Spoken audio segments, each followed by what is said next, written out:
giving each group of you a different era of history to research. And the question is, what impact did your era have on the modern world?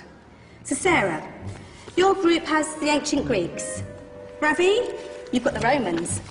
And Danny's group gets, yes, a bit of a challenge for you.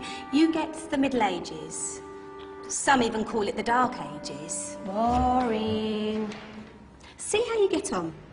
Yes, miss. So, Serene, yes, you get the Renaissance.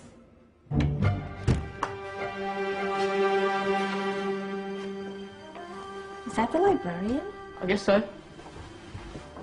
How are the Dark Ages going to have anything to do with us? Excuse me. Sorry to bother you. What do you want? We need to find out what impact the Dark Ages had on the modern world. Never was a period of history so poorly named. Don't touch. It's priceless. And I suppose someone's been filling your head with the usual nonsense, eh? 1,000 wasted years. A black hole in history, am I right? Yeah, sort of. You see, it's always the same. You assume it was all mud, disease, death and destruction, with marauding mobs of barbarians ripping down the good of former civilizations, burning and plundering as they went, nothing of any worth invented either, eh? Oh, no. Go on, Beofrey. Sorry to bother you. Come on, it's probably not worth it. Everyone knows that the Greeks and Romans invented everything anyway. Oh, did they now? And you're sure about that, are you? You know, I might just have something for you. You seem to be up to the task.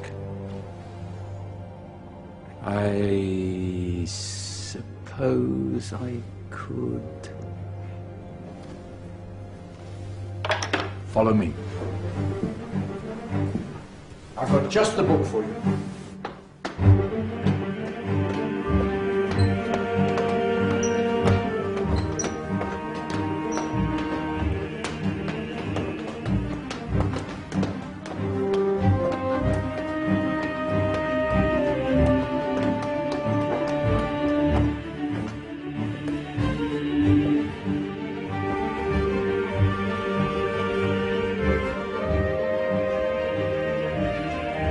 Where are we going? I don't know. Ask him. Excuse me, where are we going? From darkness into light, my young friend. From ocean onto land, there are things you should know. Oh, yes, indeed.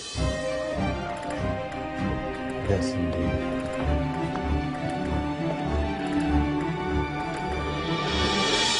Now, I know I left it round here somewhere.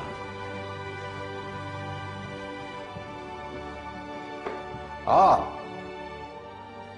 here it is. Now, take a look. If you dare.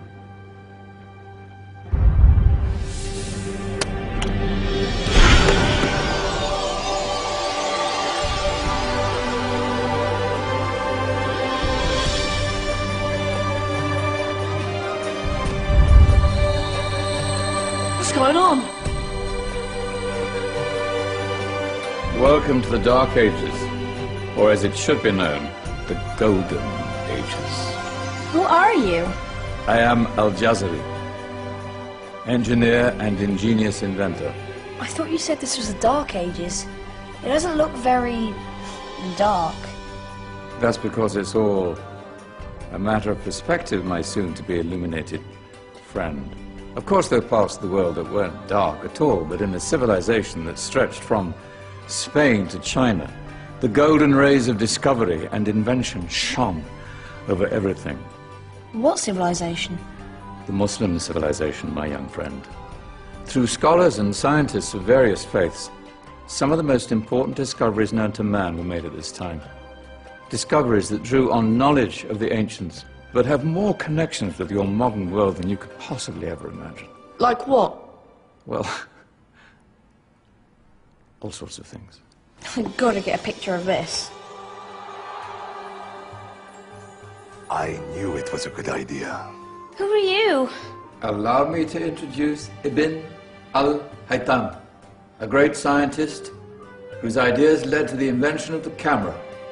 You invented the camera? I laid the foundations for modern cameras by explaining how our eyes work. I found a way of projecting an image onto another surface through a small hole in a dark room, later called camera obscura. Think of all the things that evolved from this discovery. Cameras, cinema, all share the same principle. Cool. Look out below! Who's that? That's my good friend, Abbas ibn Farnas, who gazed up to the heavens, passionate in his belief that man could fly. Whoa. Indeed, he dared to dream about flying 1,000 years before the Wright brothers. Do you know you all take your jet-setting holidays for granted, so it only seems fair to remember Abbas ibn Farnas. Stand by. I'm ready for takeoff.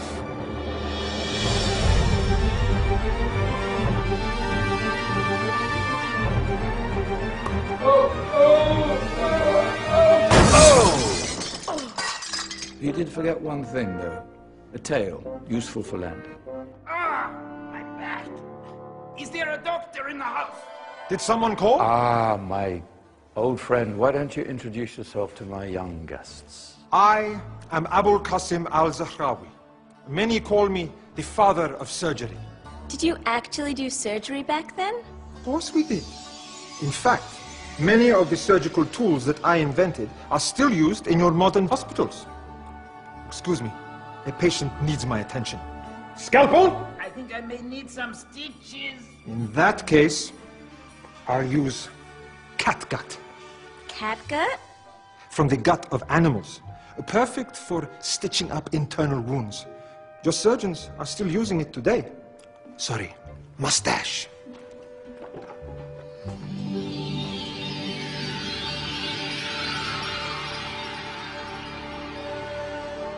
Who's she? That's Maryam al-Astrolabi, one of the many brilliant women of her time. She made sophisticated astrolabes. Astro what? Astrolabes. They show the sky and the stars on a small flat plate you can hold in your hand.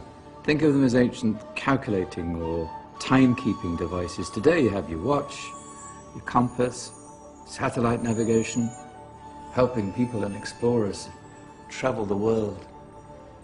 Science at its brilliant best. And all these things were developed during the Golden Ages. And that's just the tip of the iceberg. There were thousands of other inventions covering all areas of life, and in the years that followed, their influence spread across the whole of medieval Europe. So you see, it wasn't so dark after all. What about you? Me? What did you invent? Well, I don't want to be big-headed, but I made some groundbreaking advances in engineering. I suppose my most significant discovery converted rotary motion into linear motion using a crank and connecting rod. It's essential in pumps and engines. In fact, I've no idea how the Industrial Revolution could have happened hundreds of years later without such a device. Not that I ever get the credit I deserve. But my crowning glory was my amazing time-telling machine, my legendary elephant clock.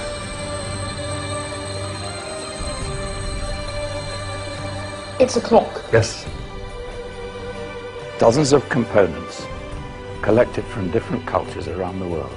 Indian, Greek, Arabian, Egyptian, Chinese. Wow. A United Nations clock. That is pretty cool. Does it actually tell the time? Well, yes, of course. If it wasn't for me, thousands of people would be late for everything. Speaking of time, we better get you back. And remember, Spread the word. This is the golden age, and I've only shown you a tiny part of this wondrous time. There are countless other scientists and inventions directly connected to your modern world. You're just going to have to find out for yourselves. No, wait!